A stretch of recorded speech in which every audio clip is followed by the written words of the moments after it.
Kobe went public with his alter ego, the Black Mamba, after winning the NBA championship in 2009. What most people don't realize is that this alter ego was in the works since 2003. It was painstakingly crafted and iterated on with the help of a performance coach specializing in identity-based performance. Today's guest is the man that actually constructed the Black Mamba with Kobe. As a coach, he's helped thousands of athletes, leaders, and public figures get out of their own way to reach their full potential.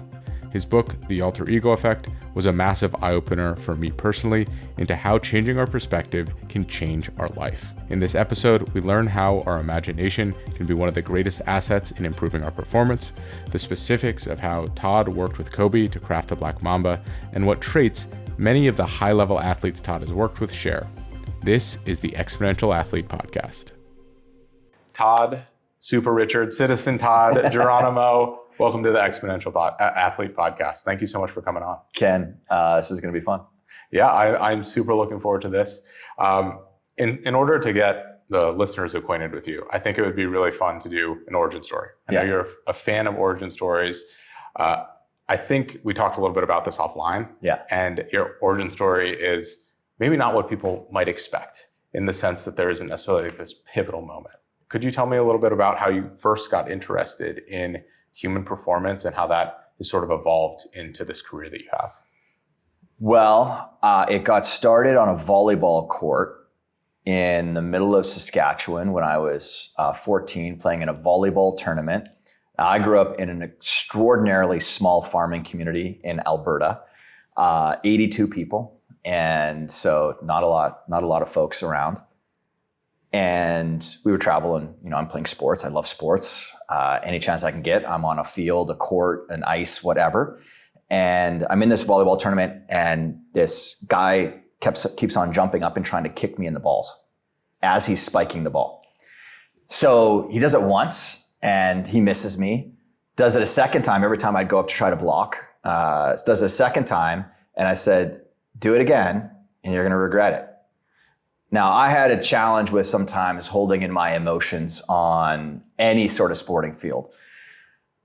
And so he goes up and he does it again, and I reach to the net and I throttle him twice. And, I didn't knock him out, but I bloodied him and he went to the ground. Now, apparently, fighting and volleyball are not really synonymous. So I got kicked out of the tournament.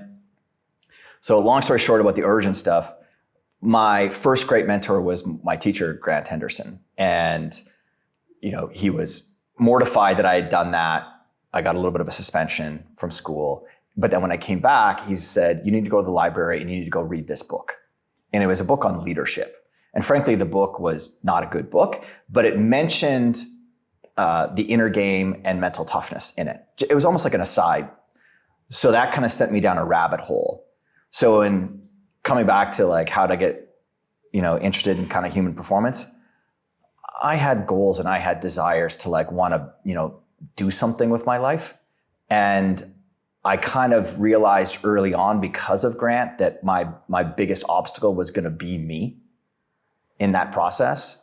And so I just kept on consuming stuff to try to make myself better and kind of get out of my own way. And that's what got me into it.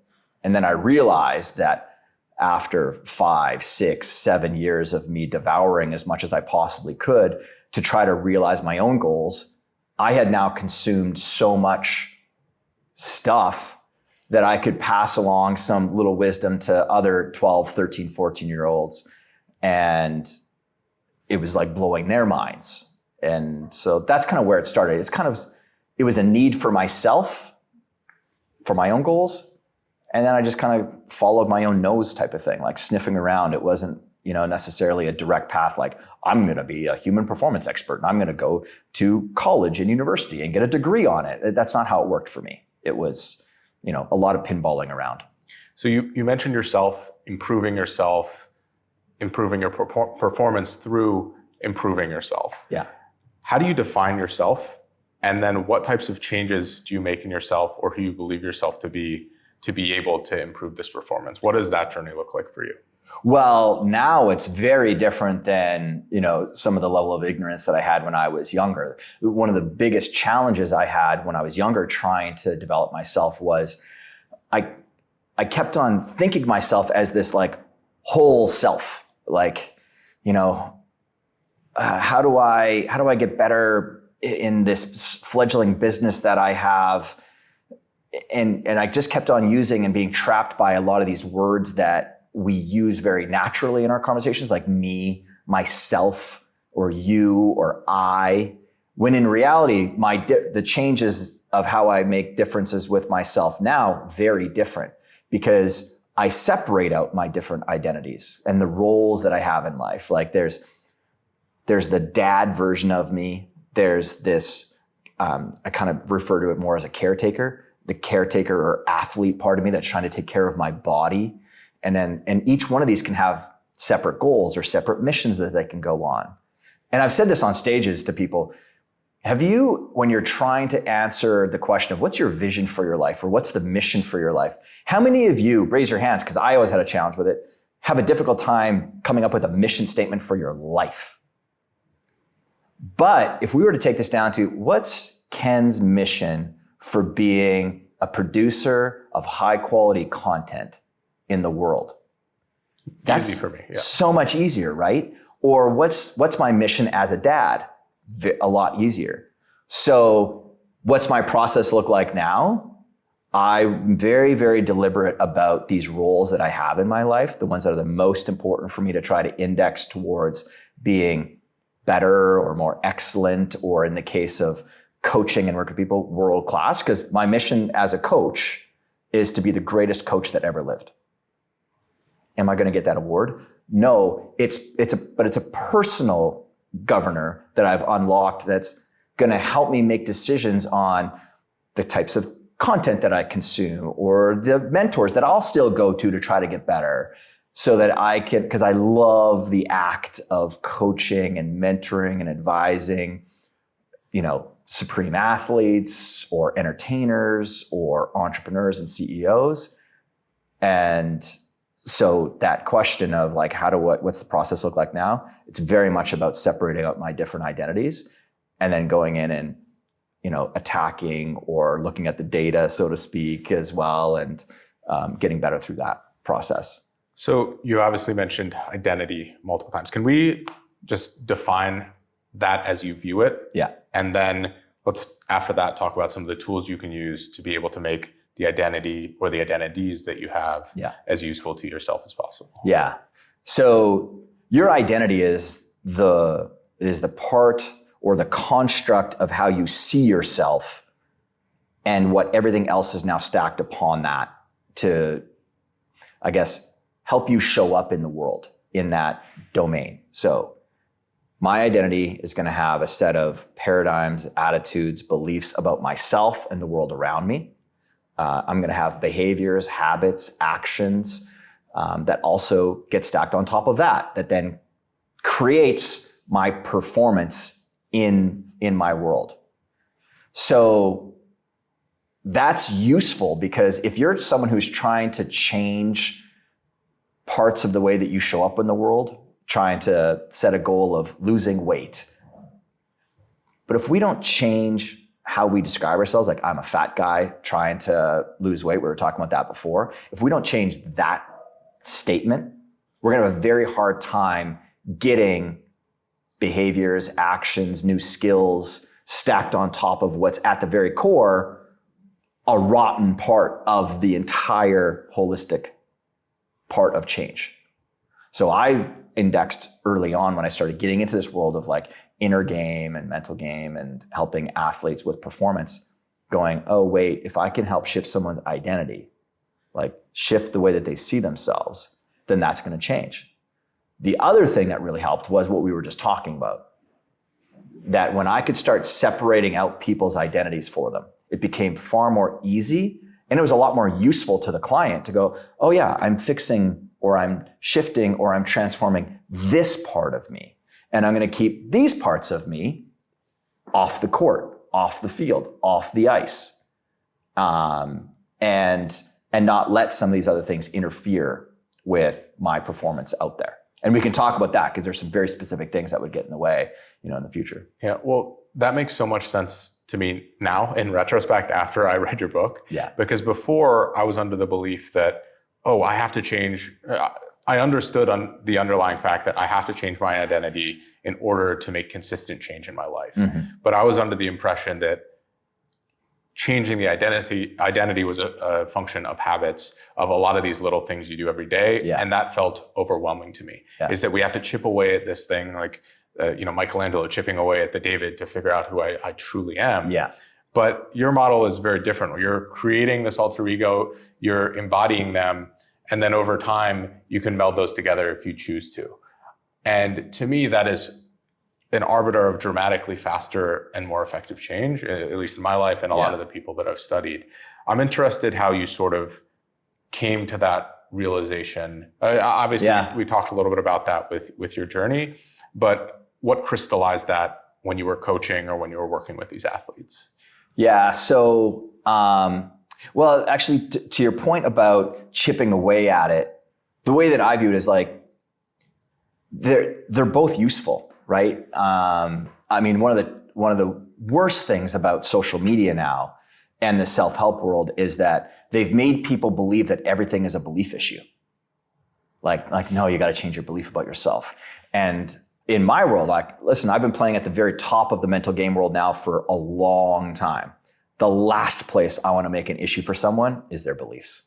Because sometimes, you know what? You just need a different tool. You're not terrible at driving the ball. You've got literally the wrong flex in the shaft of your club. It's a tool issue, or it's a tactic issue, or something like that. So you can definitely use both. But for me and the world that I became known for as being like a kind of a quick hit artist, like I can come in when someone's challenged or stuck or struggling, I can shift things quickly. And that's because I was going to shift their identity. So how did I kind of discover that identity stuff and alter ego? Well, it was, again, accidental in some ways. I stayed very close to my creative imagination when I was an athlete. And a lot of the best things I think in life were born out of necessity, like need, even for people who invent something. And I was a kid who had the goal of being the first ever Heisman Trophy winner that was Canadian, going into the NCAA. Well, that did not happen. Easy end to that story. But I was a really good football player in my area, got some scholarships. But on the field, I was 6 feet and 159 pounds in high school. There's just nothing I could not consume enough calories to gain weight. I just had this insane metabolism, which I wish stayed with me, now in some later years. But I had this insecurity of being too small out there. Well, but my desire was bigger than my insecurity. And so what happens is we all do this. I used my mental faculties or my creative imagination to invent something for myself. And for me, that was an alter ego. And so I invented Geronimo. And Geronimo was the composite of my two favorite football players in the NFL, Walter Payton and Ronnie Lott, and a tribe of Native American warriors, 5 guys in particular, and led by Geronimo. And then in the locker room, I would go through this visualization process, which maybe we'll wait and we'll kind of unpack that in a little bit. But I used Geronimo to play out on that football field. And then when I started my business, now fast forward 5 or 6 years when I started my business, here I am, I'm 21, I look like I'm 12, I don't have 4 best-selling books, and I don't have a bunch of letters behind my name, but I'm good at apparently teaching young kids about the mental game, which again, me starting this business, completely accidental. I was volunteering at a high school, coaching the defensive backs. Parents started asking me if I could mentor their sons and daughters because I seemed to be getting them results, not just on the field, but in the classroom as well, because I was talking to them more about their mental game and giving them some strategies that they could use to, perform better. And voila, the peak athlete was born. But I'm not making the phone calls. I'm not dialing people up like I'm supposed to grow this business because I'm wholly insecure about doing that. I hated rejection. So I invented Super Richard. And Super Richard was the guy who was custom built to make phone calls and be the promoter of Todd's stuff, which we'll get to in a little bit, because even that languaging, being the promoter of Todd's stuff, gets into what I talk about in the book, the importance of the origin story or the mission of your identity. So here I am, I'm now working with athletes, I'm growing, this business starts to get some attention. I'm now working with higher caliber athletes in the early 2000s. A lot of times because of my mentor started sending me clients that were professional, because he was known as the Yoda of baseball, Harvey Dorfman, worked with some of the biggest names in Major League Baseball. And as I'm talking to these people, they're talking about all of a sudden, oh, I have this identity that I step into, or I have this alter ego, or I have this character, like all these different words that they would use. And in the beginning, I'd be like, oh my God, I did the exact same thing. It's not cluing in yet that this is an actual device that the best of the best are using to perform consistently above the average. And then one day it was just this one woman that I was helping with, preparing her for the Athens Games, the 2004 Olympic Games, but this was a year earlier, where just the way that she mentioned her alter ego, I was like, oh wait, no, this is an actual thing. So then I went back and interviewed old clients and talked to existing clients. And that's how I started to build out this sort of methodology of building an alter ego specifically created to help you win on that field of play. That makes so much sense. And so I'm interested in how many of the elite athletes that you've worked with had some framework similar to this in play. So it's obviously not as well refined as what you were doing, but they were stepping into someone else. They were leveraging some of the same tool set. Yeah. Because to me, that's an interesting thing. It's like, oh, like a few people are using this at the top. Or if it's almost everyone who's using this at the top, that's a completely different paradigm. Yeah. So it was the people who were consistently performing at high levels, it was almost everyone was very consciously deliberate and aware that they had this different thing that they took out onto the court. Another group of them, they weren't consciously deliberate. They were doing, let's say, all the kind of steps. They just weren't aware of it at the conscious level. They had unconsciously done it to help them survive even or get to the level that they needed to, but they weren't deliberate about the process. But almost none of them had all of the kind of steps tacked off in order for them to be even more intentional and deliberate with it. Because that was the key. When I sort of turned the key and said, no, this is an actual thing, everyone thought that they were a little bit crazy to do it. All of them thought it. And then when I come along and I say, no, it's actually a thing that the best of the best are doing, that sort of clipping of a puppet string that's kind of holding them back from really leaning into it was huge for them.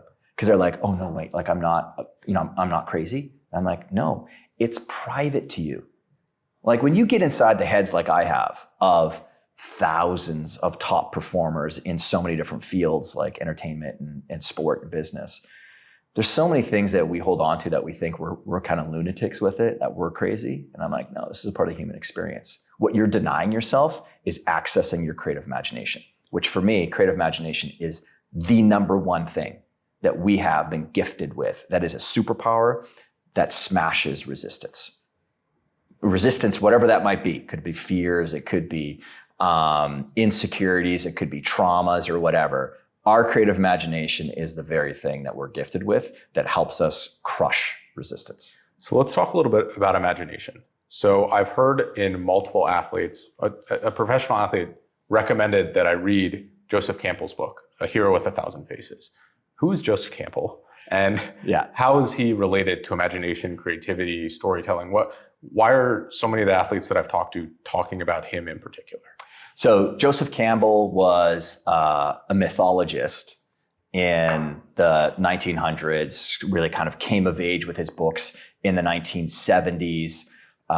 George Lucas points to Joseph Campbell as when he was struggling to write the Star Wars epics, his story was all over the place. He discovers Joseph Campbell's Hero of the Thousand Faces and the power of myth, really the power of myth more than anything, where Joseph Campbell has unpacked this hero's journey. Like everyone's kind of heard about the hero's journey. It's like a vernacular that's out there in the world. Joseph Campbell is the one who invented the hero's journey, which is, just think of it like a circle with a bunch of steps along the path that every hero goes on in order for them to eventually return with what Joseph Campbell would say, the magical elixir. And what he found was in every myth and legend and fable in history, told in, the Chinese traditions or the Indian traditions or Brahma or, the Celtic traditions or whatever, every single one of these followed this hero's journey type model. And so George Lucas then kind of really made Joseph Campbell famous, because there's a famous documentary, which I encourage everyone to watch, called The Power of Myth, that was done in 1988 by PBS interviewer Bill Moyers. And that's how I became in contact with Joseph Campbell. And Joseph Campbell is one of the 3 inspirations of my Super Richard alter ego. And so people say read The Power of Myth because it helps you understand your own narrative and these journeys that you go on.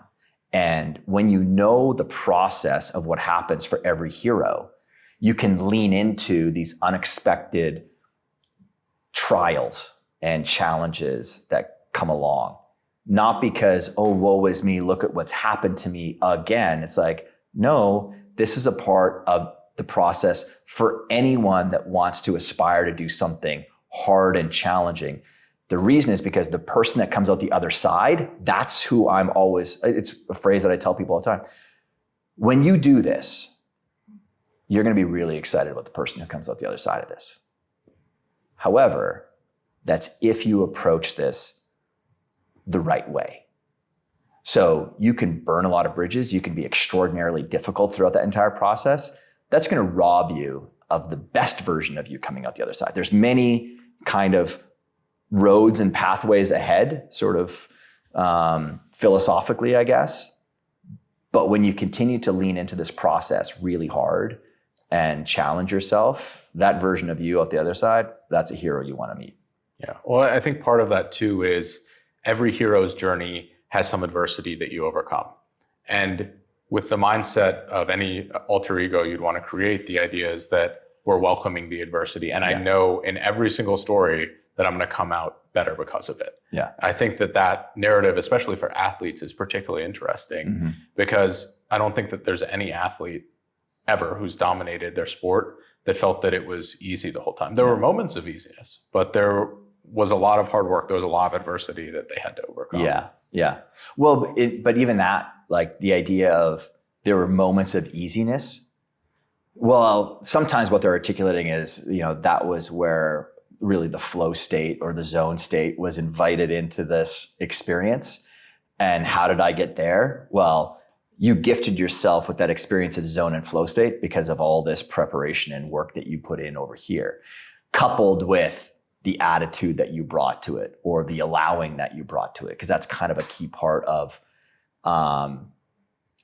inviting in your absolute best performance is you trust yourself in that competitive time, competitive game, competitive whatever, that you've done the work. And now you're just going to allow whatever this thing has to just come out now.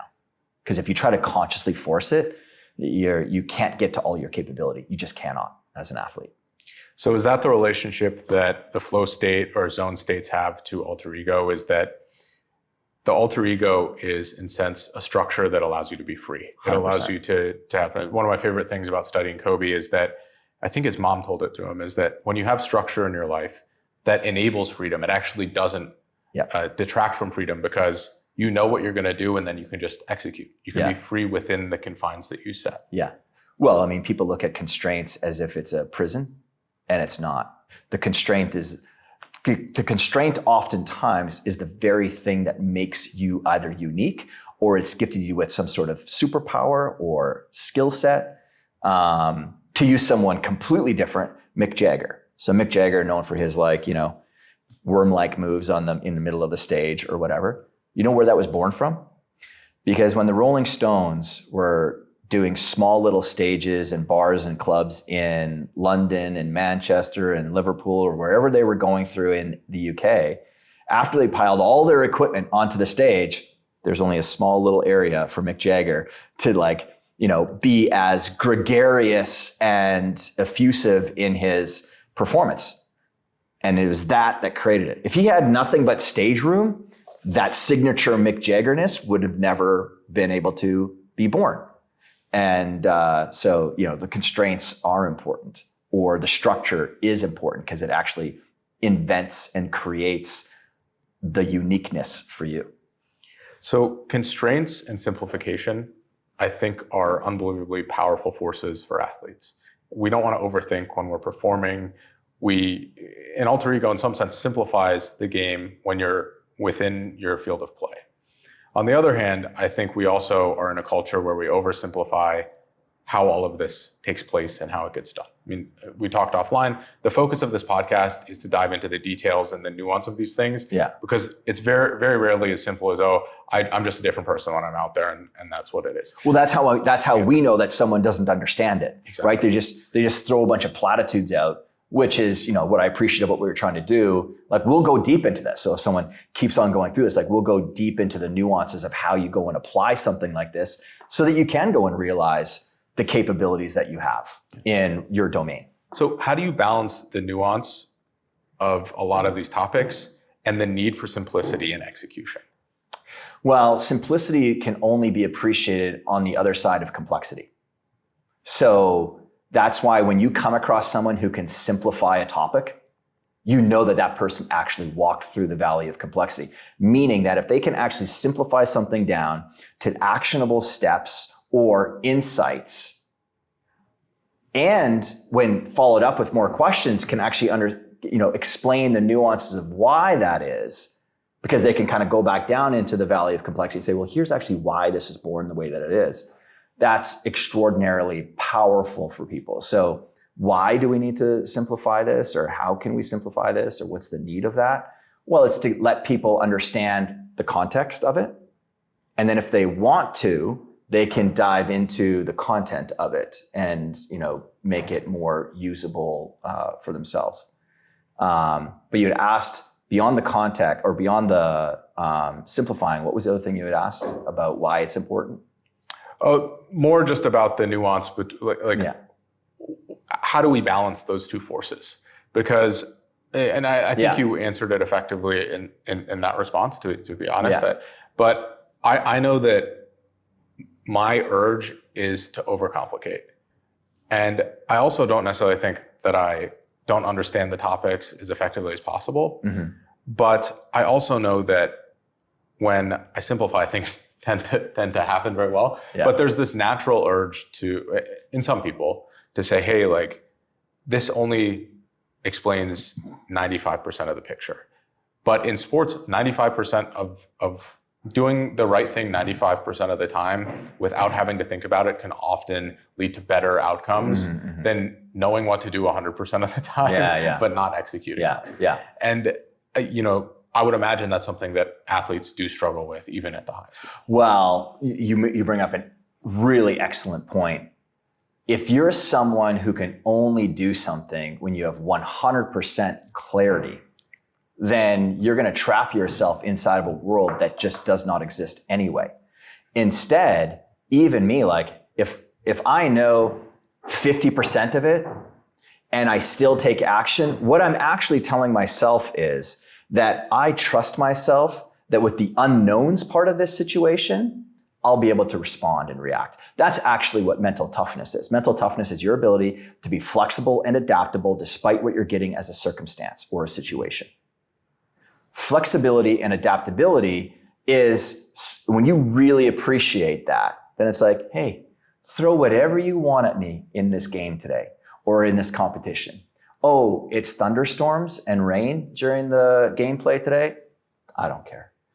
Or it's a snowstorm, or it's windy. It's like, is this all you've got? This stuff is Cheerios to me. It's Cheerios to me. Like, when you embrace that attitude of, like, I can handle anything and everything, doesn't matter what that guy's trash talking me about. Is that the best you got? Seriously? that is the unknowns part. And I'd say, like, just to bring this even out of sport and in general in life, when you trust yourself to respond to the unknowns way more, and that it's okay, there's nothing wrong with you. The world isn't against you because, oh, here's another rock thrown my way. That's fine. I'll put this brick to the ground and I'll use it as my stairway to where I'm going to go, instead of lament the fact that a brick got thrown my way. You know, not to be too metaphorical with the conversation, but it's true. Like, you can't know everything. You can't give everyone the 100%. And I think it's a trap that many people get into if they were creating content or something, that they think that they need to do that. No, give the listener some goddamn work to do. Give them homework, yeah. Yeah, and I mean, by the way, with all the people that would be watching and listening to your stuff anyway, that's how elite people think. The average person on the internet who needs to be spoon-fed everything, they can go listen and watch other people's stuff. Yeah. Even for me, I am not for everybody. I don't want everybody, right? Like, I was joking with my team about this. We were going to be putting up way more content on YouTube, and I said that I want to put a disclaimer on there that this channel should only have about 10,000 subscribers. Because I only think that there's about 10,000 people who actually have the internal indices to even care about this topic stuff. Like, I am not your general self-help guy. I'm not your general personal development guy. There are a million other people who simplify these topics down to, brain dead, stupid popsicle, cotton candy, and bubblegum content that will never satiate your ambitions. Never satiate it. Because most people just want something that is, it sounds so good. Do affirmations. Oh yes, if I just tell myself every single day that I am worthy, I'm going to be successful. No, you're not. No, you're not. Because maybe in this moment, you're actually not worthy. Your skills, the competencies that you've built up, are not worthy of you having a certain value marker placed on top of you. Go and do the work. Yeah. Well, in every athlete I've seen, there's that feedback loop, right? Where their confidence is based on what they've achieved. They do a great job of time traveling. They say, I've done this before, I can do this again. Great and you point. can build that in practice. You can build that in all these other areas. Oh, I've hit this jump shot 10,000 times. Mm-hmm. I'm pretty sure I can hit it in a game. I've done it enough that we can build on that. And I think that that's where the hard work and a lot of this effort and these types of things come in, is they reinforce the structures that we create for ourselves, the belief, any of these types of things.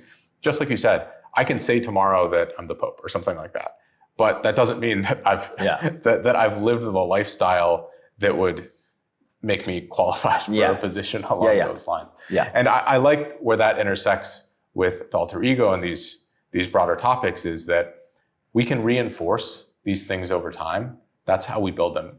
You can have dramatic, immediate change by putting yourself into another like personality or into another identity, but that's usually based on things that you've done before. If I'm a good golfer, I, as I described, I played in college. Yeah. If I put on another identity, that doesn't take away from all the hard work that I've done previously. Mm-hmm. That's still a part of what I've done, and I can rely on that. But if I was trying to pick up basketball or something, which I've never had interest in doing or have had experience in doing, that same paradigm shift that I'm making would not work, because I don't have the prerequisite experience or things to draw from or anything along those lines. What I like a lot is that with the alter ego, you still have access to the resources and the experience that you had in any other area of life that you had. And you can just take the benefits of that and apply it to this new caricature and error. Yeah, you can, but we also want to be careful that we're not viewing things through the lens of deductive reasoning sometimes. Yeah. And because, like, when I built up the Peak Athlete, I wanted to index towards science. And so that's why early on, I brought on 2 neuroscientists to help influence the the content and the research that we were doing. And that was when neuroscience, it's not the Huberman level now. Neuroscience was a burgeoning it was just almost starting out in many ways. It'd been around for a while, but the idea of neuroscience was late 90s, early 2000s, kind of this newish genre that was growing. But like I've said to so many people, there is an art and a science to things. There are some things I just cannot explain. I try to do it in the book. Like, have there been any studies done on alter egos? No, it's a very difficult thing that you could go and study. But when I break down the underlying principles of what makes this methodology so effective, there is science behind it. Yeah, so like it's the science of like intentionality and whatnot. But so to your point about the great thing about alter egos is it can still borrow like a lot of the competencies that you do have from your past. That's true. But what it can also do, which is one of the reasons it's so effective, it can also help you disassociate from this past that in some way, in many ways, for some people, really does hold them back because they have a story about what they can do and what I can do and what anyone from where I'm from can go and do. And so now this alter ego gets to divorce from that story and create this brand new narrative that for many people frees them to go and finally allow what are some true capabilities to come out of them as well. So that's how we get, those are in my mind, the two real major benefits is, just to reiterate, the first is disassociation. Mm-hmm. And I recently read this book called Chatter by, I think, Ethan Kross. He talks a lot about how important disassociation is for improving outcomes, limiting downside, performing optimally in a lot of different situations. And then the other side is the sort of tabula rasa to create a clean slate for new performance. And that's where we get the performance upgrade rather than just the disassociation from the negative side. Yeah. Are there other elements to the performance upgrade that we get? Well, again, we talked about it at the very beginning, that bifurcation of this holistic you that sits here is this idea is like, no, we're building this for this field right here. Like, who's that person? What could we custom build to allow that golfer go and win out there? I'll give you an example from the book even. So there was a tennis player that I was working with that was kind of widely known as the person who should be winning majors, but wasn't winning majors. And so I got brought in, she was playing at the US Open here in New York City. And I was having kind of a hard time cracking the nut on like, what was the thing that was holding her back? So we're out for lunch at my one of my favorite lunch places in New York City, Penelope's, best BLT in the city. And so the check comes and I grab it and she's like, "Oh, give it to me, I'll pay for it." And I was like, no, I got it. And and I had maybe, I think, purchased the previous two whatevers, like lunches or dinners. And she started to get upset. She's like, "No, Todd, let me get this one." And this is normally a very like kind and nice kind of personality that she has. And I could see it like really grating on her. And in my head, I'm like, aha, I got it. So what I'm looking for sometimes is people have values or morals that they carry with them across all the domains of their lives. And you would never think that they could be negative, but they can be negative when we attach a story around what that value and moral means. For her, it was fairness and justice. And fairness and justice is a very common value or moral that holds many top performers back. In that, when she was out on the court, her kind of, what she was known for was getting up on a player a lot, really kind of crushing them. Let's say she's up 5 sets, 5-love, 5-1 or something. And then she would start to take her foot off the brake, unknowingly, unwittingly. Why? Because unconsciously, she feels bad that she's making them look so bad out there. That is not being fair. So anyway, we needed to unshackle her idea of what fairness and justice meant. And I tell this to people, this is where like this whole idea of sportsmanship has gotten a little bit toxic, where I said, when you're out there and you're beating someone, do you think it's fair that you let that person back in? And you know this from your, when someone starts to get some momentum is the first place, not confidence. When you get momentum, then that breeds confidence. And confidence with momentum over a little bit of time creates certainty. And when you have an athlete out there that's certain now that they can beat the person who's ranked number 1 or number 2, all competitive advantage is gone. Rafael's competitive advantage is gone. Rogers, Tiger's competitive advantage, it's gone, because that person can actually now channel flow state and zone state, which all bets are off then for that athlete. So going back to her, I said, do you think that's fair that you take your foot off the pedal and you let that person back in? Like, is that actually being fair to them? No, it's not, because what you've just given them, if they beat you in that game or that match, you've given them a false sense of how good they actually are. But they don't work as hard as you do. They don't have your skills. So you're being very unfair to that person, because they do not have reality as their basis for what they're going to take forward as to what it's going to take to get to your level. So here's what you need to do. You need to go out there and give them the full breadth and experience of what you've got. That's being fair. And for her, that was just the switch. She was like, I never thought of it that way. And then we built the identity who would never allow that fairness self to get onto that court. Like the negative part, that little enemy that can show up and talk you down from the heights of what you're capable of. Well, something that I find really interesting in that example and in some other examples is you kind of are using data in that, right? She's not working as hard as you are. You're putting in more hours, thus you should be able to outperform her. You have more backlog. That's a mental strategy that you can use.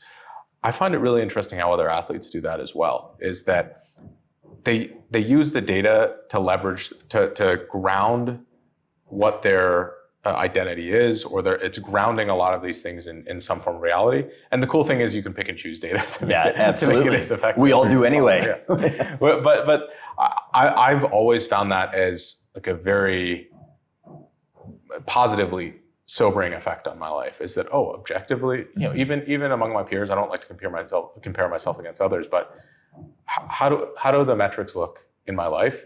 Wow, that's encouraging. Yeah. I mean, it's glass half full, glass half empty, but that is another mechanism that you can use to either ingrain something in you or say, it's not as bad as I thought. This is not something I have to worry about. Yeah. I think that there's just counting things is even usually sufficient. It's just the observation of the data, not even analysis, that can be a very powerful factor. Yeah.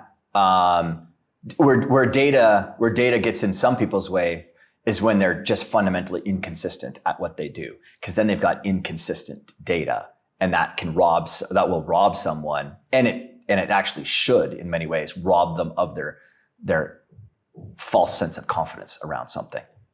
But then it can also encourage them to say, like, look at how far you are, and you're actually inconsistent with your approach to practice time or whatever. Imagine what happens when you're more consistent. So even there, the data can be alarming for someone, like show it up to their face, like, hey, this is the reality. And so, it's still empowering. But you bring up an interesting point that we were talking about, I think beforehand, before we started things, around people have this indices towards, we were talking about the idea of starts with why, right? They got to know why.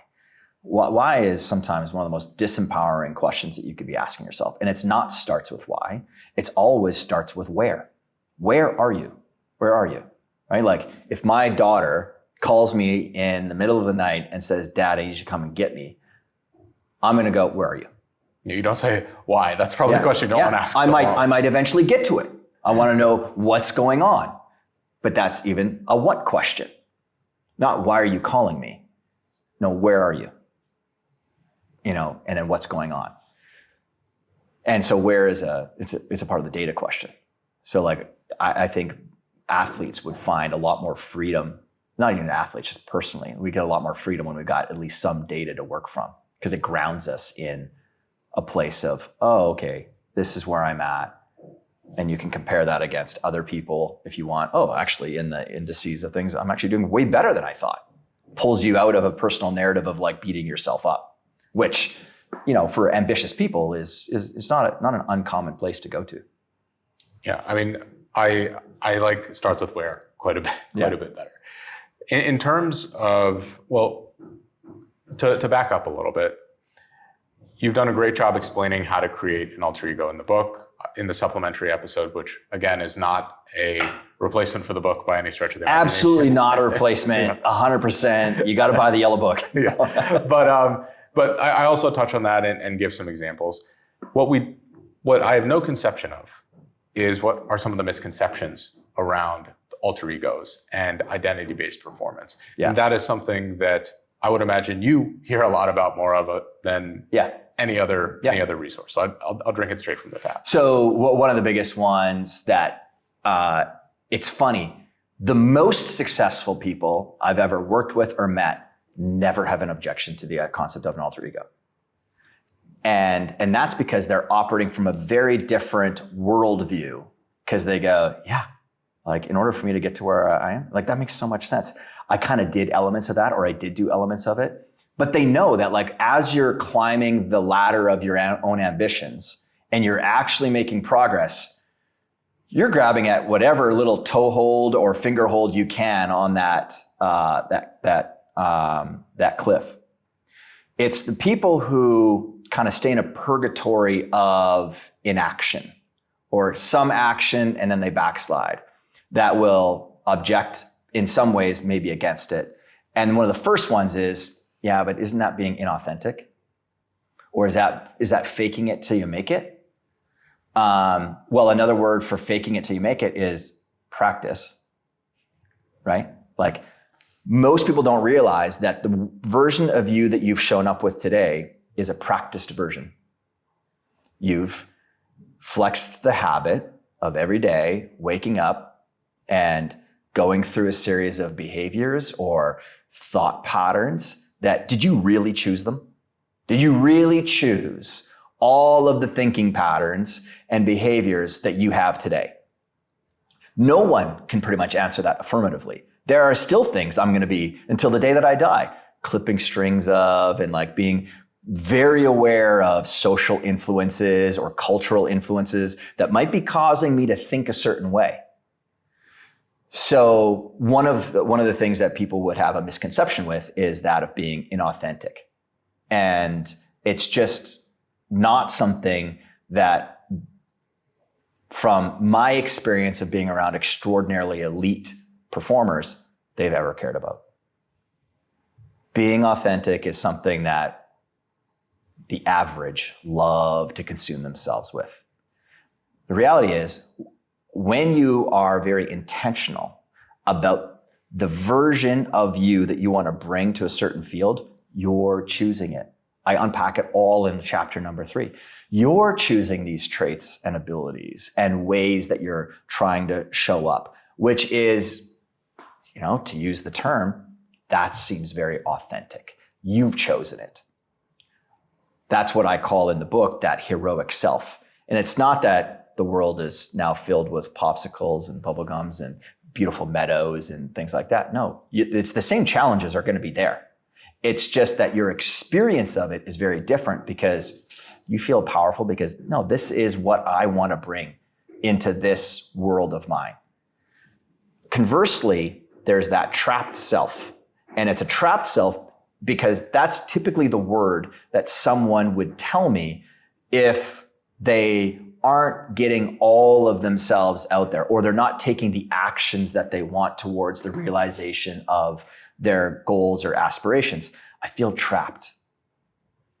And so I give you a framework of investigating what could be trapping you, and then giving you a method for now showing up in a more, powerful way that unpacks what is the core capability of all of us, which is our ability to creatively reinvent ourselves. So that's number 1, is that idea of being inauthentic. And then the second thing is that is this a bad thing? They think of like Jekyll and Hyde. Well, that's if you've, like I just got done saying, you end up choosing an identity that is custom built to impress other people or to kowtow to other people. Because anytime your motivations are of the external, like you're doing this for other people or to fit in, that's why I'm building this alter ego or this identity in general, then that's going to end up trapping you, because you're going to feel like, oh, there's still parts of me. That's not really what I am out there. Yeah, and that is what, by definition, inauthentic would actually be. Exactly. Yeah. And then the third thing is that it needs to be, even though we're having like a very serious conversation about this and we're kind of unpacking certain things, at the very core of what makes this thing so successful is that there's an attitude of playfulness behind it. And for me, when we were talking about zone and flow state, playfulness was that final golden key that unlocks peak performance. Because this is where the data shows that. Because from the ages of 1 year to 7.5, 8 years of age, we are caught in what's the theta brainwave state, which is classified as the creative imagination. And why is that? Well, that's necessity, because we as human beings need to learn so much about the world around us. Socially, we need to learn our physical bodies, like how to manipulate things, how to ride a bike, how to walk, how to run, how to navigate social environments, how to learn, some of the just basics, whether it's math or writing, all these things. So it's very useful for us to be in this theta brainwave state. So there's beta, alpha, theta, delta. Delta is like deep REM state. Theta is the creative state. That's where zone and flow state lives. Alpha is where we're focusing. Like that's probably where you and I are at right now, is the alpha brainwave state. We're focusing in on single tasking. And then beta is sort of the waking mind. It's where judgment, reasoning sort of sits. So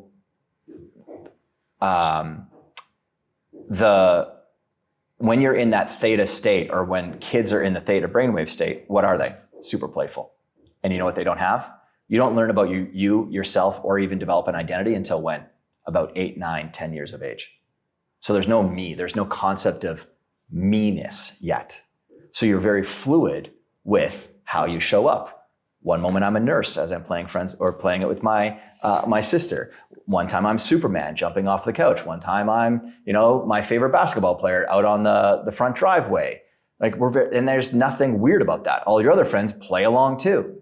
And then we start to get older and we our judgment and our reasoning and our cognitive brain starts to kick up, and we start to take ourselves more seriously. And we think that that's us. And that's why the alter ego is so powerful, because it also unlocks this creative side, this playful side. And when you can lean into that, that is another one of these great amplifiers of the self, is to be more playful with it. So I think that's one of the misconceptions with it, is you can't also be very playful with this idea. So is there a way, even within this or outside of this, to enhance our creativity, enhance our playfulness? Something every athlete I've studied, even though it might be surprising, is they were unbelievably playful in their practice, in the way that they viewed their sport. They were always trying new things. They were tinkering. It was very joyful for them to be able to experience it in different ways. Like once you get to a certain very deep level of nuance, the field kind of opens up, because you know what's possible or what is seemingly impossible, and what assumptions you can question. Is there a way, or does that just come naturally with really getting deep into something? So I think it's all of that. The more that you get deep into something, there's more and more discoveries that are there that just wake you up. And that's, that aliveness sort of is one of the ingredients to being playful with something. The other side is an element of humility with it too, knowing that you don't know everything. You haven't even discovered everything about your own capabilities in a subject. Kobe was very aware of that. Even though he had an extraordinarily healthy ego as a basketball player, his approach to practice was very humble. Like he had very few things that he focused on. It was very foundational in his approach. He didn't have a million different types of ways that he tried to master something. It was the idea of, the person to fear is the one with like one powerful kick, than the person who has 25 different ways that they could, kick you. Bruce Lee quote. Yeah. I'd rather fight someone who's practiced 1,000 kicks once than one kick 1,000 times. Yes. Yeah. And so, yeah, all of that helps to allow someone to just be a lot more playful with the concept and become more playful in their approach, understanding that this stuff is still a game. So having that game-like approach, also approaching it and gathering even more data with it. I just had a professional golfer recently who was challenged with his course management. Okay, when he had a few shots go astray, it really sort of, and you know this from being a golfer, it's very easy, okay? And so I challenged him. He was going into his third round. He had made the cut, and he was going into his third round. And I challenged him that even despite the fact he might look strange to other people, most people won't notice it, but I challenged him to hold a smile throughout the entire round. Hold a smile, hold a smile. Talked to his caddy, and I said, hey, get him to hold a smile. And I said to him, I'm like, hey, you might get annoyed by him, but this is, again, more of a challenge for you. But he's going to say, hey, smile, smile. Now, why is that? Well, William James, who's really the founder of psychology in North America anyway, him and Alfred Adler had more of an approach in psychology of outside in, behaviorally in. We're talking about even the inner game and the mental game, and we've over-indexed into the world of thoughts way too much, the world of like Freud and even Jung and whatnot. When the reality is we underappreciate this physical body and what it can do, right? Changing your state and your physicality. And holding a smile, a study was done in the UK on, is there a benefit to gratitude, to writing out being grateful about something, versus smiling, holding a smile in your day for even just a short period of time.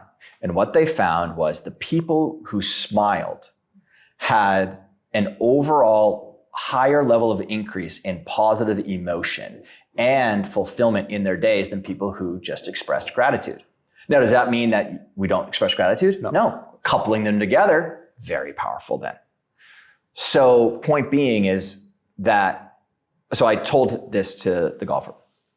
Well, he had his best round of the year that day. And in some ways it ruined him mentally because he's like, I can't believe that something like this, it's so simple, that I have the power to just hold a smile. And that could really change. And I'm like, yeah, because you're so much inside your own head, and golf is so much a world of being in your own head. Think about it. You're only going to data. How much are you actually executing the game of golf in an average round? However many shots you hit. And the average shot takes less than 2 seconds in execution. It's about 1.5 to 1.8 seconds from takeaway that. So, you multiply that out, it's about a minute and a half. You're only executing the game. Yeah. Physically. A minute and a half. And you're out there for 4 hours, 4.5, yeah. 5 hours, Well, then people wonder why golf is such a mental game. And so anyways, going back to the golfer, just holding the smile massively transformed his abilities out there. It's funny because I did a jiu-jitsu tournament like 8 months ago or something like that.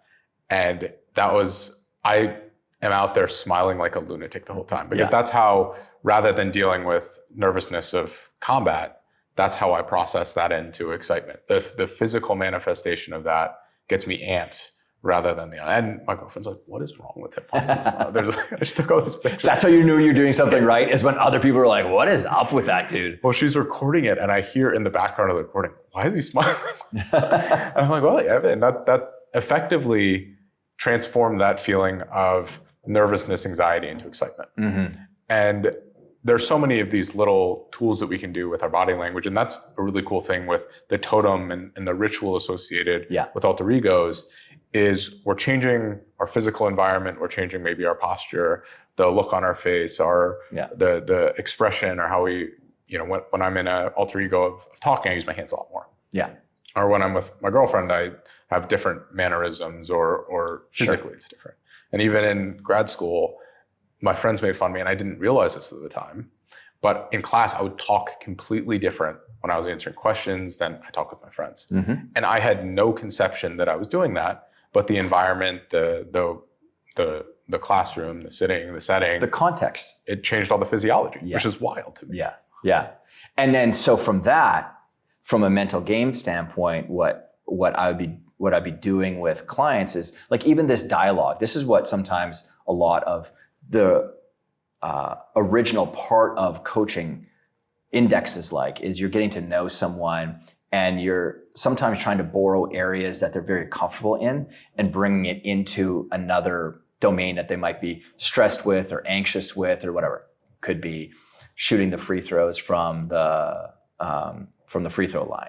You're borrowing being comfortable here. And then if I could switch you into, okay, now, so I've got you thinking about that, like, tell me about when you're talking to your significant other or when you're sitting in class and you're asking questions or you're leading a lecture from the front of the stage. Okay, great. And then we switch to, okay, so now you're standing at the free throw line and you can even watch the demeanor in someone or the body language change, like whether it's they start to get tension in their upper chest area. You can, when you're trained in body language, you can see just, and I'm like, okay, well, what just happened there? Like you just all of a sudden, like you took a short breath. That's really interesting to me because you just changed in your mind the setting from being at the front of the lecture hall where you feel very comfortable or asking questions to now you're at the free throw line and you just took a short breath. What I know is that time traveling thing that you alluded to, the body doesn't know the difference between imagined experiences and real experiences. So that short breath that you just took just now is probably an indices to me that you might take short breaths when you're at the free throw line.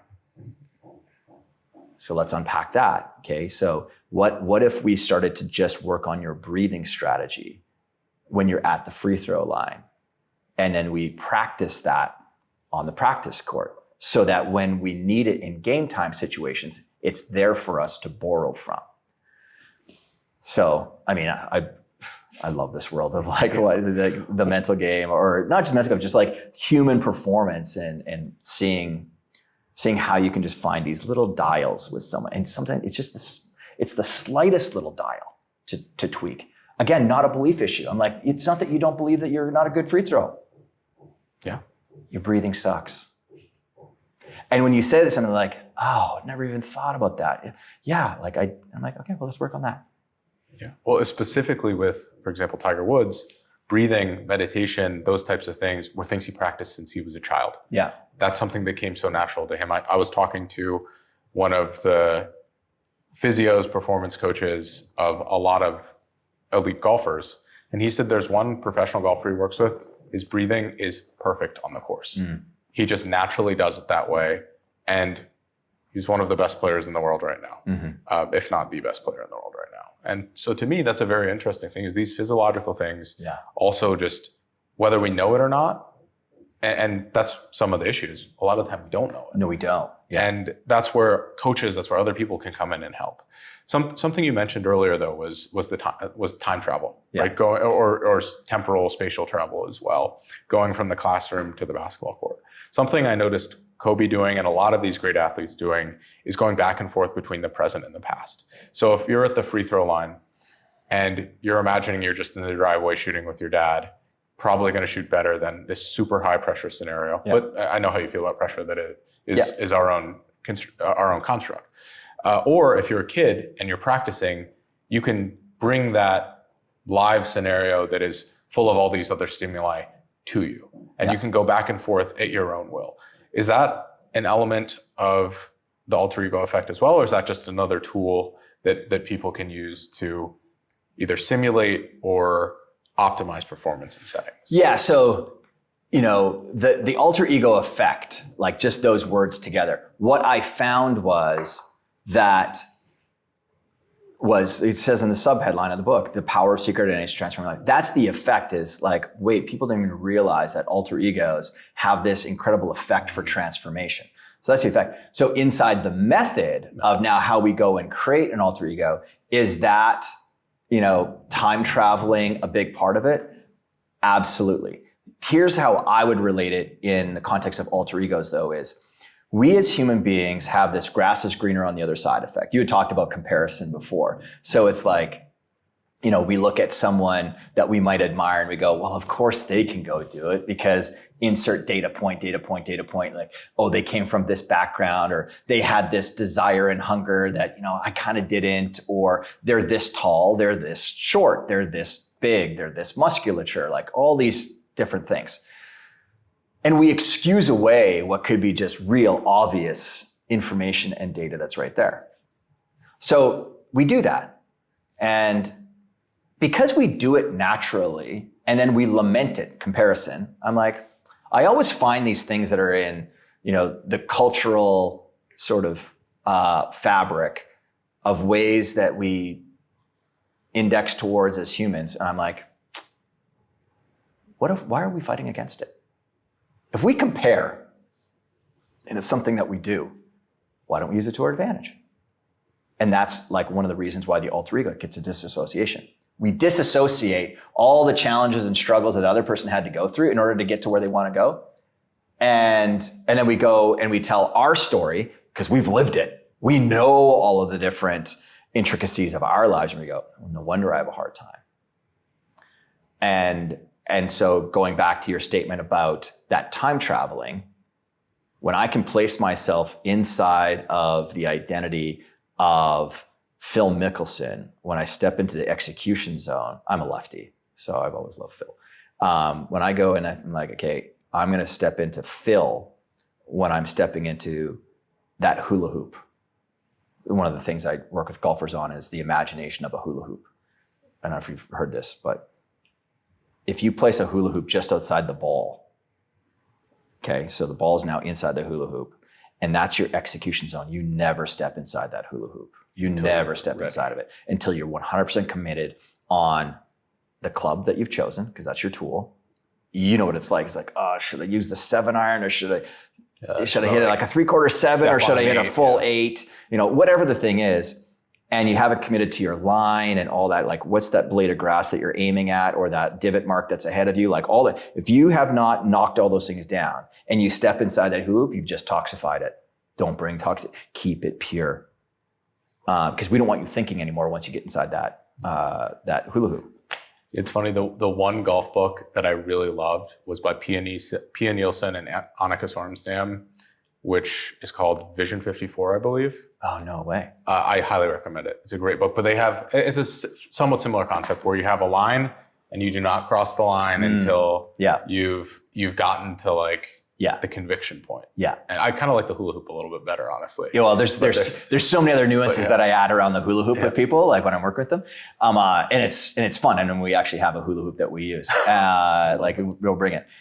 And again, playfulness. Yeah. Like you're trying to find, like as a practitioner, I'm trying to find other ways to bring levity, playfulness. Like, some of the best golf instructors out there they use, props and things like that. And I know that this episode is really also about Kobe. Same thing. Like some of the best basketball practitioners that are skill coaches, they use tons of playful things with the way that they're going to get an athlete to practice some skills, right? So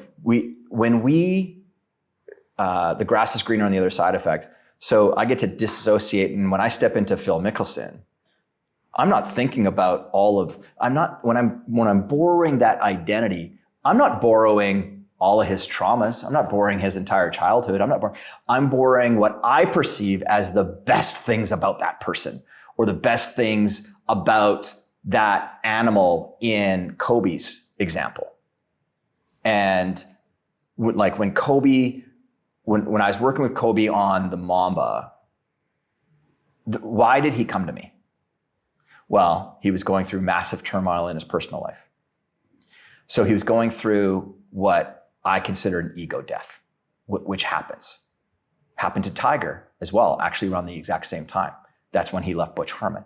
He was going through a transition, and then, that's when he talks about Ranger Rick and bringing that alter ego. Like, how do you bring Ranger Rick, the guy that, everyone can flush balls on the practice green or practice range out onto that's one of the great battles of golf forever is that.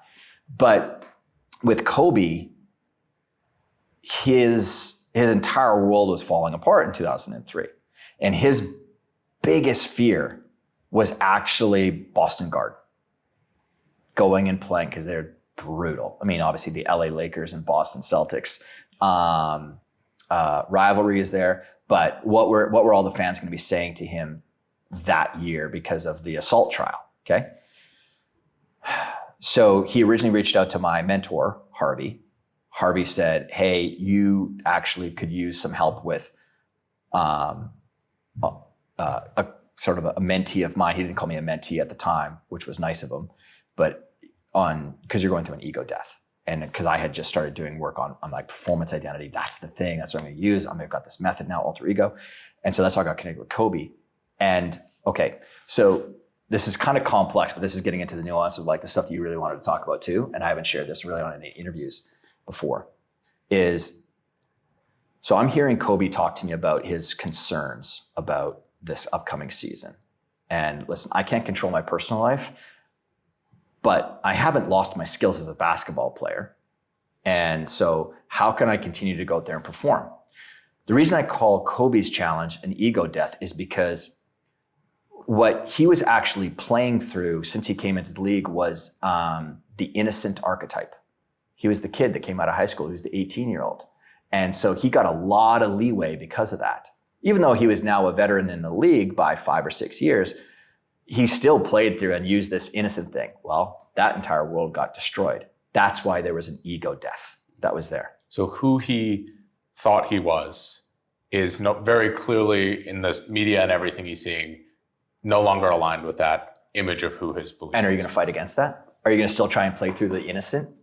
No, you can't, because that world's gone. That's gone. And so we, not to take this even deeper then. So anyways, so he was going through this ego death. And when I'm building out an alter ego with someone, there's a lot of other factors that I'm thinking about situationally with the person that they're going through. So he was now all of a sudden so concerned about what other people are thinking about him. And he was going to be now hyper aware of what's going on in the arena, which every athlete who competes at a high level, they shut that stuff off. Like they really don't hear it very, very often. Unless you're at the waste management open. What's that? Unless you're at the waste management. Yeah, then you're going to soak it up. So we as human beings are what are called open loop organisms. We feed off of the emotion of, another human being in the room. Okay, so we do that. We're open loop. All mammals are open loop. Well, that's kind of popped in my head when I was working with Kobe, and I'm like, oh, if I'm thinking about an alter ego, it should be a closed loop organism. So we were talking before about whether it's me being inspired by Joseph Campbell, or it's Superman, or it's we're thinking about characters and other human beings. But a large host of alter egos are either inanimate objects, Jerome the Bus Bettis, or they're animals as well.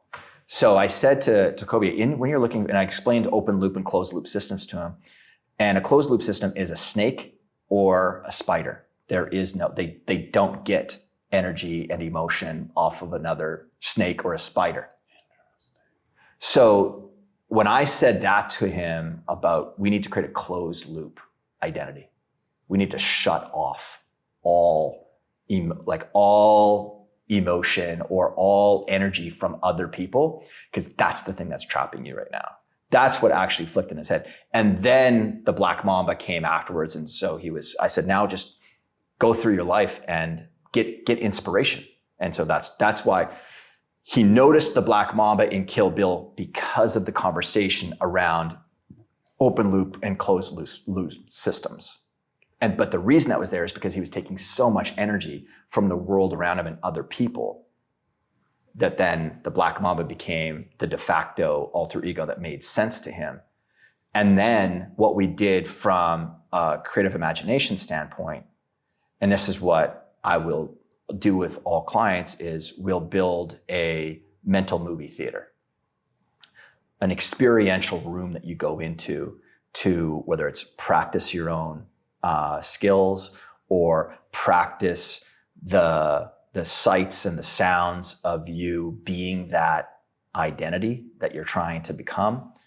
And so for Kobe, and I'll give him credit for this because I didn't teach him that necessarily, but the Mamba lived in a cage in his head. And so as he's going into his routine of becoming the Mamba in the locker room before he goes out onto the court, he gets into the cage with it and closes the door. Some people will let it out, right? So they'll let out the alter ego in their mind. He wanted to go in because he wanted to commune with it. And in some respects, the reason he was doing it was to punish himself because of what had happened in his personal life. Like that's kind of, he's like, no, I need to go do that. And again, that's not to simplify it, but that's what that kind of looks like as the process of me building something like that. Reason we say all that is because you asked the question about, the disassociation of things and what that allows when we compare and contrast, and there's the grass is greener on the other side thing. So he took all the best qualities from the Black Mamba and then became that. Well, I love how much nuance is in there, because I think for anyone listening, that shows how much thought, consideration, creativity goes into something like this. It's solving very specific problem. Yeah. Hey, this is public perception. What alter ego is going to have the most buffer of that? What is going to be independent of that? Yeah. I mean, I had no concept of open loop, closed loop, but there are these other constraints, there are these other essentially like measurable things or real life phenomenon that you can borrow the power from. I think something that I found very interesting when I was looking at confidence research, for example, is that I can borrow confidence from someone else. Mm-hmm. You had Federer, who had Mark Rossett, who came before him, that was an elite tennis player from Switzerland. If there was no precedent for that, maybe he wouldn't have believed that he could. That's right. If there was no like open loop, closed loop system, maybe that idea doesn't get to Kobe Bryant and he isn't able to disassociate like an animal. Like if all animals were inherently social and were all open loop, that construct, he can't borrow the power from that. Yeah. Even the construct of open loop and closed loop, it was like, it kind of opened up a doorway in his mind. He's like, oh, I never even thought about animals that way.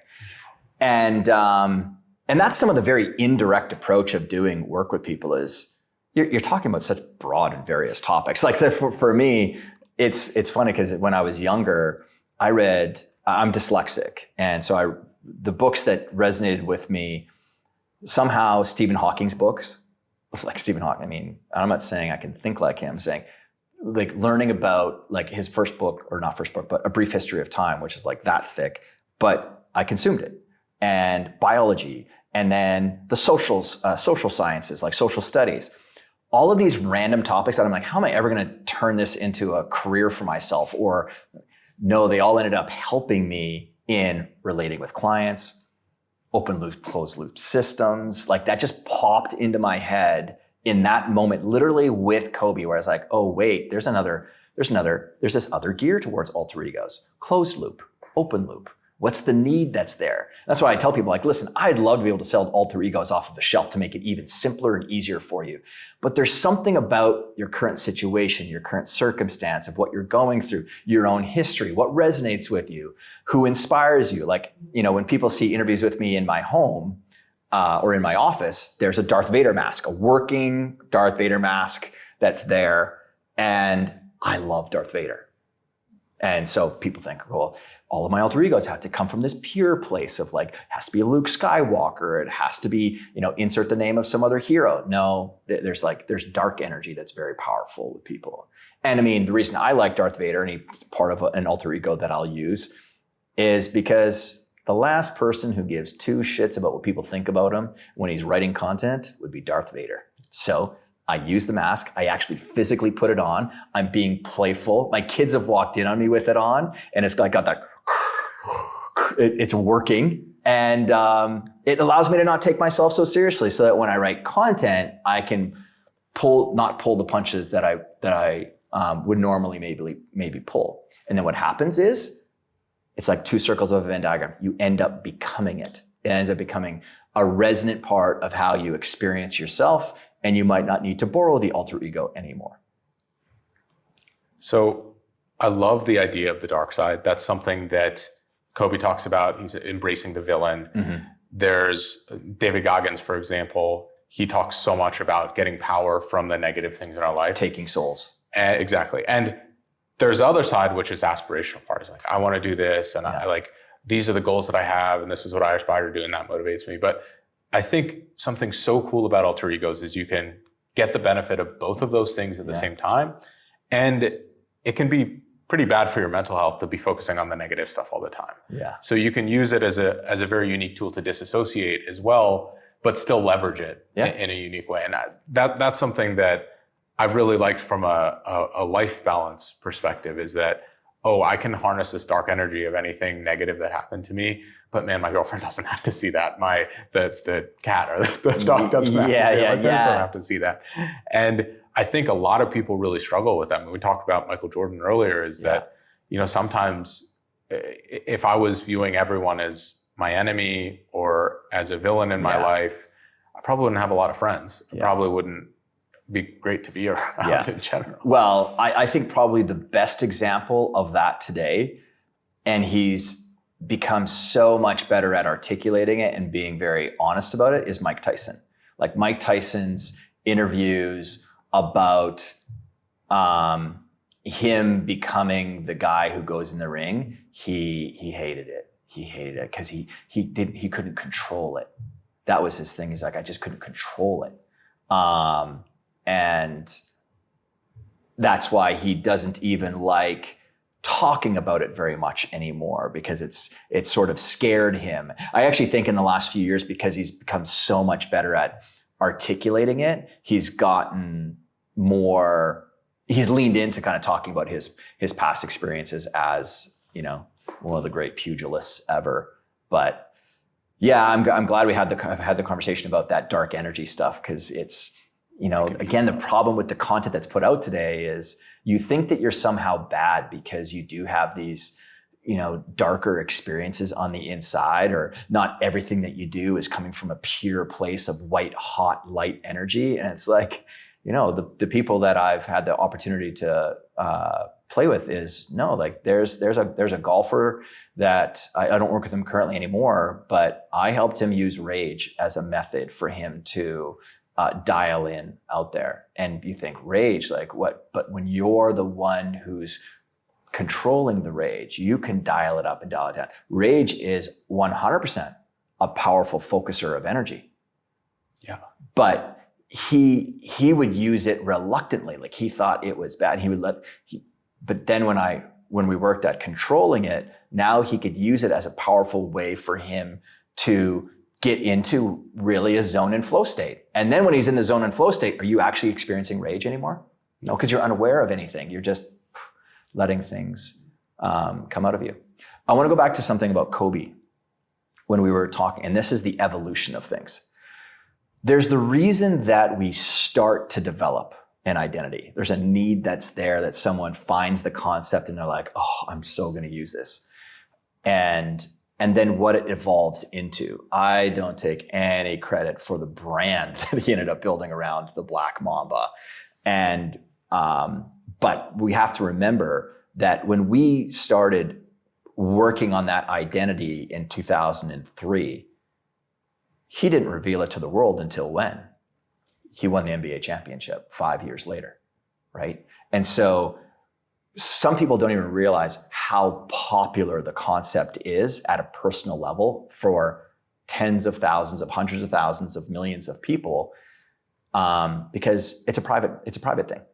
Like, I talk about alter egos, I talk about my alter egos openly because I'm kind of the purveyor of the thing, and I'm trying to invite people and remind people of the concept that they've actually already played with, because we did it as kids. We're very fluid with that identity, playing with, different things to help us develop our skills or disassociate from like the fact that I was a runty little kid. But when I'm Walter Payton playing touch football with my brothers, I can play to a different level. Or really back then it was like Bo Jackson.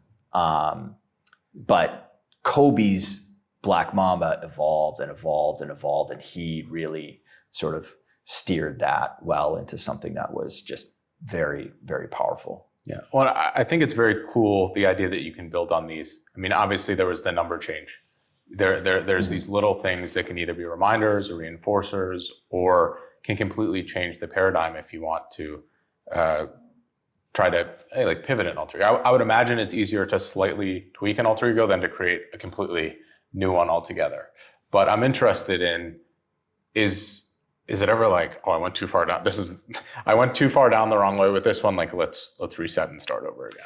Yeah, I mean, because we do that with our identities anyway. Like, we start to over-index in one area of our life, right? Like, someone tells us when we're a kid that, oh, you're so nice, and then you take that on as a big, badge of honor, and then you turn into a doormat in your life because you let everyone walk all over you.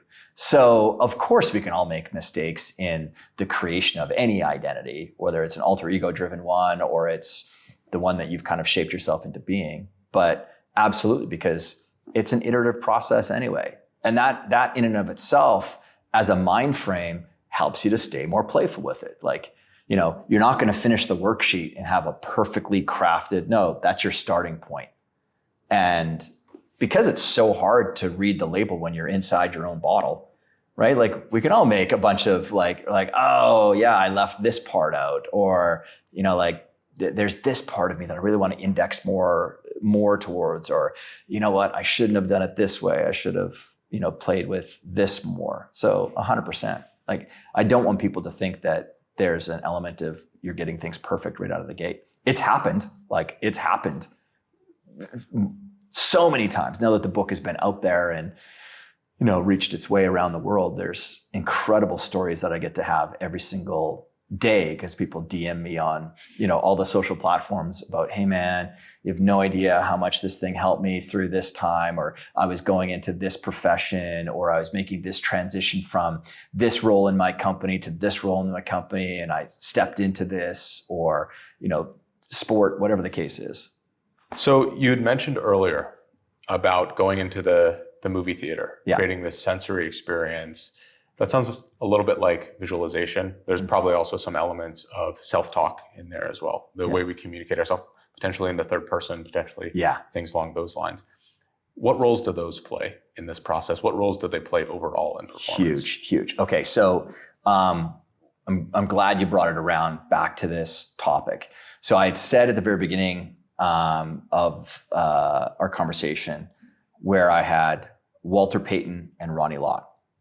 And then I had my 5 Native American warriors, okay?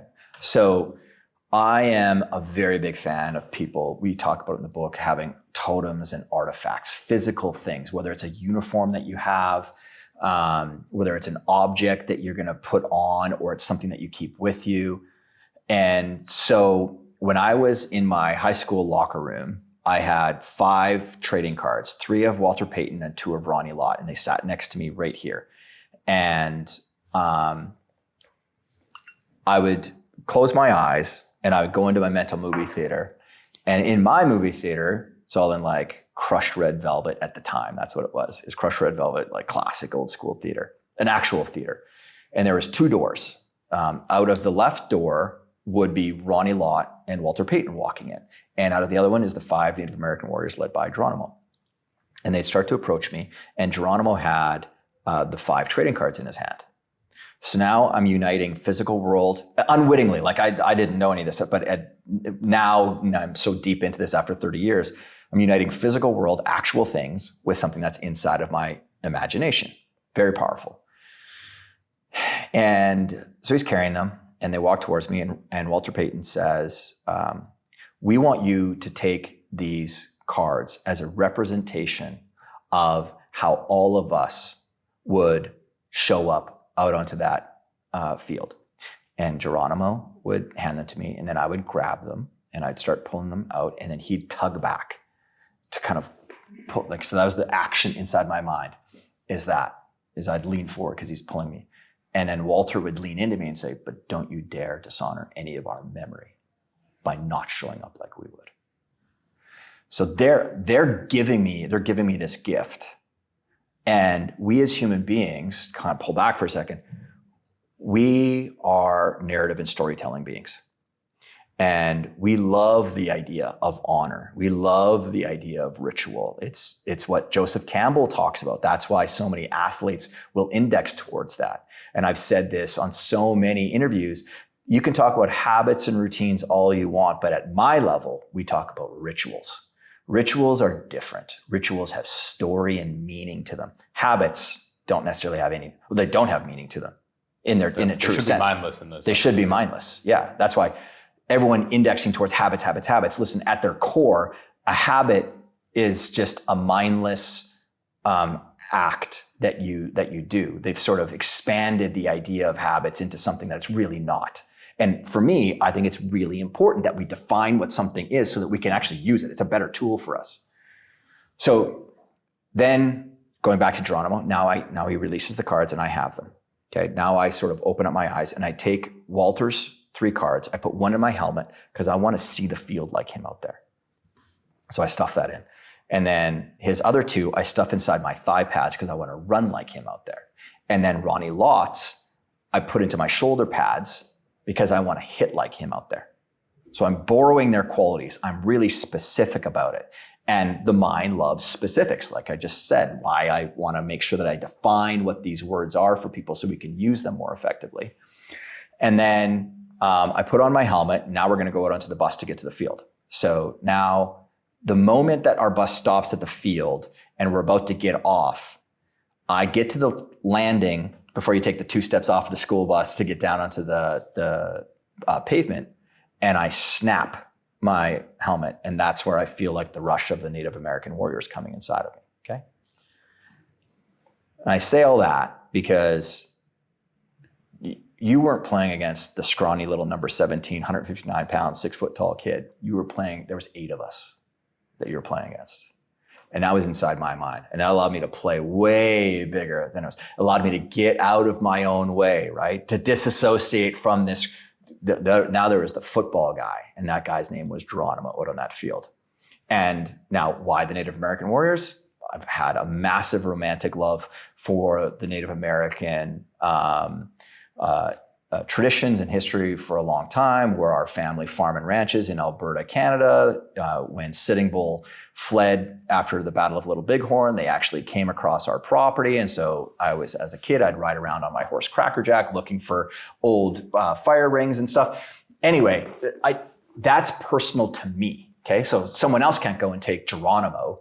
They could, but is it that meaningful? Like, I know so much about Native American history. So coming back to now the discussion about how important is visualization. Well, even all that, I'm using sound. I'm using the visual part. There's all these other senses that we have to include in this holographic imagination that we all have. The problem that people get into with visualization is you hear someone say, oh, you just got to visualize, as if it's easy. It's a skill. Now, we all visualize every single day anyway, right? Because we use forethought. Oh, when I'm going to the grocery store, what do I need to get today? And you're already mapping in your head what aisles you might need to go down or whatever. And we're using visualization or imagery all day long, typically to imagine what we don't want to have happen. Well, that's what produces worry, doubt, and then anxiety for people. But the act of visualizing what you want to have happen, that's a skill that we have to develop. That's repetition. That's practice. And then the problem with visualization is people have made everyone believe that it's about just the visual side of things. No, we need to include all of our senses. Like even me, I said I snapped my helmet. I didn't close my eyes and go back into the mental movie theater. No, I can I can go through the act of putting myself experientially into any situation with my eyes open. Now I'm well practiced because I've been teaching this, but I also know that you can do it too, and other people, and like even just telling the story, I can place you inside of a situation. And then with the quality of my ability to articulate and tell a good story with it, I can bring you emotionally into that experience. That's an example of visualization in action with people. So from my own experience, it's fascinating how we can tie visualization into self-talk, because at least for me, the words that I use to describe things are what prompts the mental images. If I just am imagining, let's say a red triangle, a yellow circle, and a blue square just to be on the wall, that's so vague, it doesn't mean anything. The more specific I describe it, it's a red circle that's in a red triangle that's in paintbrush strokes with a black border around it in spray paint. I can see that so clearly, but just describing it, it is, as a red triangle, is almost meaningless to me. I also find it interesting that the way we view visualization, or it's talked about more publicly, is just as you described, with mainly our eyes. A perfect example, this little teaser of the Tiger episode, is that Jack Nicklaus would visualize the ball coming back from the hole, going all the way to his club. That's right. Tiger, in the early books, in his early biographies, would describe something similar of, I'm visualizing the shot. In his later books, the one that in the 1997's Masters book, he talks about, actually, I could never see it. I would always use the feel of the swing and feeling the weight of the club to rehearse the shot, rather than, and like what that would feel like, rather than what it would look like. Yeah.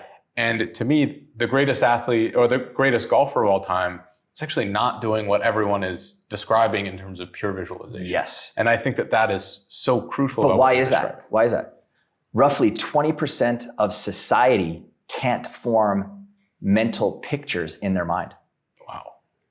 Yeah, that's kind of an important piece of data, right? It is. Like, my wife's a great example. She can't form mental pictures. So like, if we're renovating the house, we need to have the prop build out of the actual home and what we're going to be doing to break down walls, because then she can see it. But for me to say, you know what, that paint color would look good on the wall, I'm literally asking her to do something she doesn't have the ability to do. So that's why for me, I index very highly towards, a lot of times, the auditory mechanism. So another golfer, just go back to golf, and actually many basketball players, I will have them listen to a repetitive swish, swish, swish. I don't care about you seeing the ball go in. I care about you hearing it. Or that, you know what that sound is like. It's beautiful when you flush that sound. We know what that sounds like. So the golfer, having him, and it was actually his own shots, to take the recorder and then just keep on hitting. And then when you get to the one that sounds just right for you, now it's your sound. It's not just some obscure sound. It's your sound off of your club. So imagine spending 5 minutes just listening to that. 3 minutes, 2 minutes. Sometimes we way over index on time, that I got to lay there and do a 20-minute meditation or a 20-minute visualization. No, 30 seconds, 60 seconds, 90 seconds, we can build up over time. So I'm glad there's so much meat on the bone around this topic of what people categorize as visualization. But for me, it's experiential, holographic, physiological imagination. I love that. I think we have time for just one last quick question. Would you rather talk about setting goals and how athletes have done that? I think there's some really interesting research around that I want your feedback on. Yeah. Or around manufacturing love for the game. Something I've noticed in Kobe and Tiger, golf and basketball were almost coping mechanisms for them, in the sense that was where they felt most competent and less alone over the course of their early careers. And that's something that I believe instilled a ton of love for the game, is because that's where they were safe. Mm-hmm. Which of those is most interesting to you? Well, they're both really interesting, but I think the one that probably aligns well is probably the topic of goals. Okay. Yeah.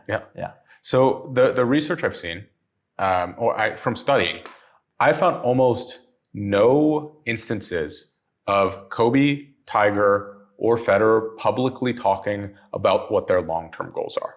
Mm-hmm. After Kobe retired, he talked about, I wanted to win 8 championships. But early in his career, there was no talk of that. There was, I want to be the greatest basketball player of all time. Yeah. But that's very different than something specific like 8 championships. Is there a trend or is there a reason why great athletes are really vague about their long-term goals, but very specific about their short-term goals? It's a great question. There are so many athletes that made it into the professional leagues that never even had the goal of making it professionally. It is so overly talked about that, hey, when I was 13, I just wanted to. No, most of them were just wanting to get to the next level in the development. So going from the JV to the senior team, or going from the high school to get the college scholarship. They weren't like massively indexing towards some very specific goal. But, Gretzky, he's got a really fascinating interview when he's sitting next to Gordie Howe as, I think he's 13 or 14. So Gordie Howe, considered to be the greatest hockey player up until that point. And they're asking Wayne what his goal is. And he looks up at Gordie and says, to be the greatest hockey player to ever play the game. And he's saying it in jest. But to your point, that sort of vague overall vision for the people who you classify as like really legends, that's kind of what it looks like. It's a little less really hyper specific around, I'm going to have 7 NBA championships and beat Michael Jordan, or that stuff evolves over time, but they have a general context of how they want to create a career for themselves. It's like what I said at the very beginning, I want to be the greatest coach of all time, right? But there's no award ceremony that's going to happen. That just helps me to make my decisions for how I'm going to develop myself and where I'm going to index my time towards and things like that. But then I would say, to get into more of the nuance of goal stuff, it's very powerful in your own progression and development to keep your goals very short term. So like I have a company called 90 Day Year. Where was that born out of? And it's like a performance engine for basically businesses now. But it was born out of my sports performance work. And what we found is that when we keep a theme for your 90 days of what you're going to be focusing on, that's going to have the highest impact on your particular game right now, that closes the feedback loop very quickly. So 90 days seems to be about the horizon line to the imagination factor to a human being. Meaning, like if I stay focused on this just for the next 90 days, it's very motivating. It's very motivating. The moment, and there's been a lot of research at Stanford, University of Waterloo, around any goal, project, strategy, initiative, whatever that goes beyond 90 days creates avoidant behavior. So in goal setting, if we can keep your goals really short term and then have a long-term vision that's sort of a vague North Star of what we're trying to point towards, that's a really good combination for people. So 90 days is sort of the sweet spot between, I can see tangible, real progress in this period of time, but it's not going to be way too big that it's inconceivable to achieve in this time. Yeah, and it's not even like that I'm so concerned about smashing some incredible goal in the next 90 days. Because this is where we fall into problems as a human being, that we think we know all the answers. My job is, like when I set a goal for myself even, I'm excited about the goal, not because of the goal itself, but because of all of the unseen dominoes that I'm dropping that I have no idea how it's going to impact me, my world, my life, my family, or whatever is important to me. It's that, again, it's the unknown, going back to what we had said before about mental toughness. Like I'm just so ready to see all the other stuff that's going to show up. And when you can live in that place, then what happens is it brings more levity into your world, brings more playfulness into it as well. Amazing, Todd. Those are all the questions that I had. Thank you so much for coming on the Exponential Athlete Podcast. Where can people learn more about what you're working on, your website, and for elite athletes that are listening to the podcast, where can they potentially reach out to you to learn more specifically one-on-one? Yeah, sure. So toddherman.me, so TODD, herman.me is my home base on the interwebs. It seems that everyone loves to typically reach out to me. That I've got a contact form on the website, but they typically DM me on social media. So Instagram is Todd_Herman. Same thing on Twitter. So, but yeah, feel free. And if you've got a favorite takeaway from this, like, tag Ken and myself. I always love to hear some of the things that like most resonated with someone when they were listening. Amazing. Thank you again. Cheers, man. Appreciate it. What a pleasure.